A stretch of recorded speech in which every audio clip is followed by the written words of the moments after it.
Mr. President, I rise today to pay tribute to General Ray Odierno, one of the greatest commanders of his or any other generation of American military leaders. Ray served the Army and the nation with great distinction. He attended West Point, and following graduation, he went on to serve nearly 40 years in the Army, retiring as a four-star general. Ray's service took him around the world, from Germany and Albania to Kuwait and Iraq. He reached the heights of his career as the commander of all coalition forces in Iraq and as the tenure as the 38th Chief of Staff of the United States Army. Throughout his distinguished career, Ray was an inspirational force to the men and women he commanded and the leaders he advised.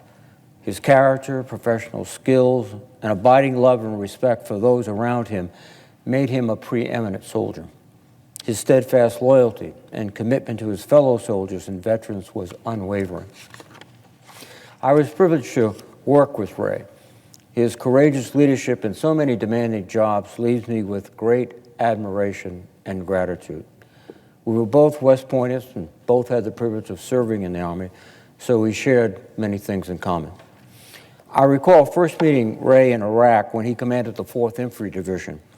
I was immediately struck by his presence, his keen insight, and the mutual and profound respect he shared with his troops.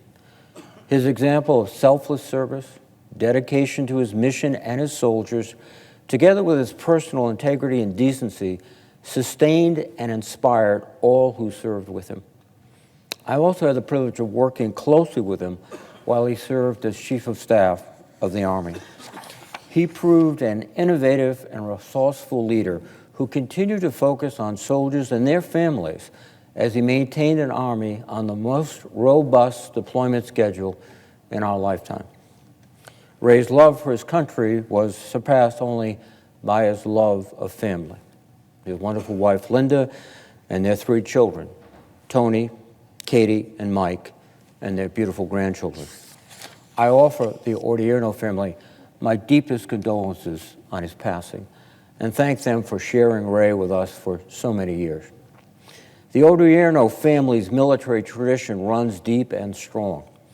Ray's father was an Army sergeant in World War II, and his son, retired Army Captain Tony Odierno, also graduated from West Point.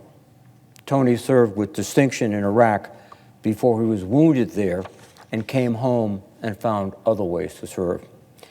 I know that legacy of service will continue and manifest itself in many different ways. Ray Odierno was a powerful, inspiring person. He dedicated his life's work to serving others, and his was a life well lived. He will be missed by all who have had the privilege to know him and to serve with him. Mr. President, I'm proud to honor the legacy of General Ray Odierno, and I know the members of the Senate will join me in recognizing the incredible contributions he made for our nation. And, in words familiar to all West Pointers, and when our work is done, our course on earth is run, may it be said, well done, be thou at peace. General Raymond Odierno, well done, be thou at peace. Mr. President, I would yield the floor and note the absence of a quorum. The clerk will call the roll.